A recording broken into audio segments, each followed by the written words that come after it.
항쟁 위기관차 5월호 역행 중 정치와 문화. 유럽 제국주의의 동유럽 확전 책동. 유럽 제국주의 국가들이 우크라이나 전장기화를 위해 의지의 단합을 조작하고 파병을 예고했다. 3월 11일 프랑스 파리에서의 다국적 평화유지군 구성 검토회의에서 유럽 국가들은 우크라이나 보보장이 나토 역량과 분리돼선 안 된다고 주장했다. 3월 15일 키어 스타머 영국 총리의 주도로 의지의 연합 구성 논의가 진행됐고 5일 뒤 스타머는 의지의 연합 군수내부 회의 직후 파병이 군사적 계획으로 옮겨가고 있다고 언급했다. 3월 27일 에마니엘 마크홍 프랑스 대통령은 우리 군이 우크라이나에 배치되면 최고사령관의 결정에 따라 행동할 것이 고교전 상황이 발생하면 이에 대응할 것이라며 우크라이나 전 파병 의지를 피력했다. 유럽은 우크라이나에 대한 지배 전략과 전쟁 책동을 동시에 추진해왔다. 특히 제국주의 비호전 세력의 등장과 함께 유럽의 평화유지군 파병론에는 더욱 가속화됐다. 2024년 11월 트럼프는 우크라이나가 최소 20년간 나토 가입하는 것을 거부하는 조건으로 우크라이나 갈등을 봉합하자고 제안하며 유럽 제국주의와 트럼프의 정책이 매우 다르다는 것을 드러냈다.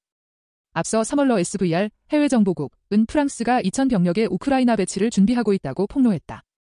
7월에는 우크라이나 대리 갈등에 서방이 직접 개입했다고 밝히며 바이든 정부와 유럽 대외 관계국은 우크라이나인 사이에서 키예프 정권과 젤렌스키 통치에 대한 불신이 커지고 있고 불법 통치로 간주하고 있다는 것을 우려하면서도 수익성이 좋은 전쟁 부당이익 계획이 젤렌스키에 얽혀있기 때문에 그 권력을 당분간 유지할 것이라고 분석했다.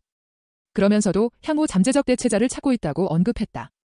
2024년 11월 미하일 갈루진 러외무부 차관은 러 SVR이 공개한 나토의 10만 평화유지군 우크라이나 배치 계획에 대해 도발적이며 서방이 러와 더욱 심각한 대립에 돌입하려는 의도를 같은 날 폭로된 러 SVR이 입수한 정보에 따르면 전장에서 러시아가 전략적으로 패배할 가능성이 거의 없음을 감안할 때 나토는 우크라이나전 동결 필요성으로 기울고 있는데 서방은 이 시나리오의 실행을 우크라이나군의 전투력 재건의 기회로 보고 있다는 것이다. 러 SVR은 성명을 통해 나토가 우크라이나의 훈련센터를 설립하고 있고 이를 통해 최소 100만 우크라이나 군인을 훈련시킬 계획이라고 밝혔다.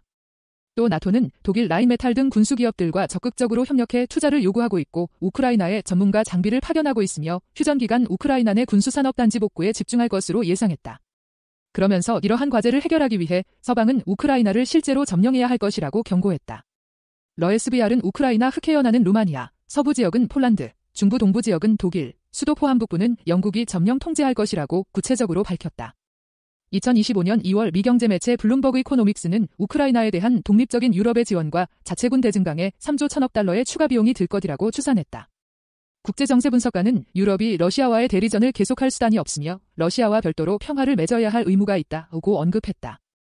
2025년 2월 파리에서의 긴급회의에서 평화유지군 배치를 둘러싼 미 유럽 간 분열, 유럽 국가 내의 의견 차이가 가시화됐다. 트럼프는 미군 파견에 대해 우리는 매우 멀리 떨어져 있다. 피트 헤그세스미 국방장관은 우크라이나에 대한 어떠한 안보 보장도 유능한 유럽 및 비유럽 군대의 지원을 받아야 한다고 언급했다. 유럽 내에서는 영국, 프랑스가 지상군 파병에 찬성했고 폴란드는 어떤 이웃 국가도 우크라이나의 안정화 임무에 참여해서는 안 된다고 반대했으며 독일, 이탈리아, 스페인은 각각 성급하고 부적절 복잡하고 효과가 낮은 선택지 논의가 너무 이르다라고 언급했다. 이 같은 의견차가 발생한 배경에는 러와의 갈등이 심화될 가능성과 수십 년간 대미 군사 의존이 심화되면서 생긴 군사적 준비 인력 장비 면에서의 심각한 격차가 있다고 분석된다. 한편 2월 26일 세르게이 라브로브 외무장관은 영프의 우크라이나 전 접근 방식은 갈등을 더욱 부추기고 키예프에다 시무기를 쏟아붓는 것을 목표로 한다고 비평했다. 3월 27일 의지의연합 1차 정상회의에서 유럽군 파병에 대한 의견 차이가 다시 한번 확인됐다. 마크홍은 영외 병력 파견 의사를 밝힌 여러 국가들이 있다면서도 구체적으로 언급하지 못했다. 그러면서 미국이 동참하지 않을 수도 있는 상황에 대비해야 한다고 강조했다. 위코프는 의지의연합에 대해 영프 정상이 2차 세계대전 때 연합군을 주도한 윈스턴 처칠을 모방하고 있다며 말도 안 되는 소리라고 비판한 바 있다. 한편 한 EU 정책 분석가는 그들은 우크라이나를 보호하기 위해 유럽연합군이 온 것처럼 위장하고 있다.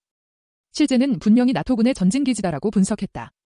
마크홍은 우크라이나 영토에 대한 전면 공격이 다시 일어나면이 유럽 군대도 공격받을 것 그렇게 되면 통상적인 교전 프레임워크 스타머는 덕재력을 갖춘 병력 유럽 군사 역량 전체 범위를 검토를 드러내며 평화유지군대 본질이 대러 침략 군대임을 확인시켰다. 유럽의 평화유지군 파병이 자국 내 반발에 부딪히고 있다.